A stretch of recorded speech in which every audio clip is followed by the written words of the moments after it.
Happy Thursday all! If you missed the past 24 hours in crypto and stocks, here's your full recap.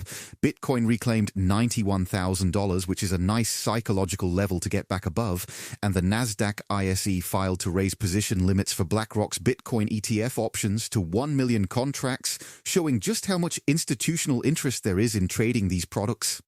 Now, odds of President Trump creating a national Bitcoin reserve this year fell to just 5%, so that's looking less likely in the near term. But Bolivia's government plans to integrate crypto into its financial system, which shows adoption is happening in unexpected places.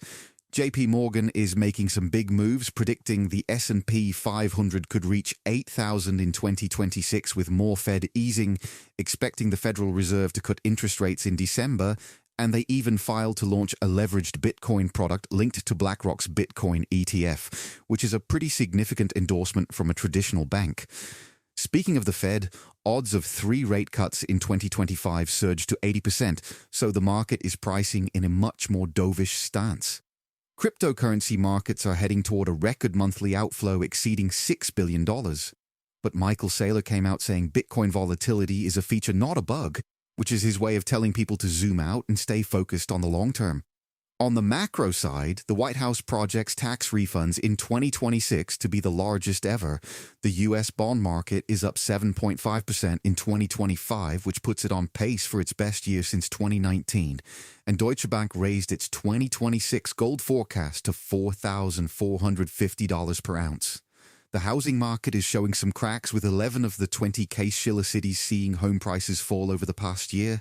And year-over-year, home price changes in Florida cities range from minus 3.1% in Miami to minus 12.1% in Fort Myers, which is pretty significant. New Zealand cut rates for the 9th time down to 2.25%, which shows central banks outside the US are also easing aggressively. In geopolitical news, Chinese regulators blocked ByteDance from using Nvidia chips in new data centers, and the Pentagon recommends adding Alibaba to the list of firms with Chinese military ties. So the US-China tech tensions continue to escalate.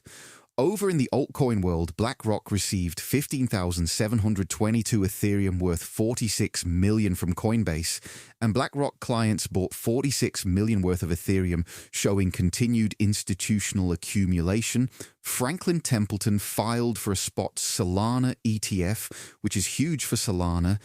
Tether became the largest independent holder of gold in the world, which is wild when you think about it. Upbit disclosed a $37 million hack on the Solana network, which is unfortunate.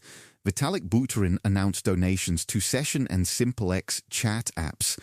Paolo Arduino commented on Tether's stability assessment downgrade by S&P defending their position. Grayscale filed for a Zcash trust with ticker ZCSH, and Vail topped 2 million in trading volume and is nearing 4 million market cap. If you enjoyed this daily roundup, make sure to follow me and I'll see you tomorrow.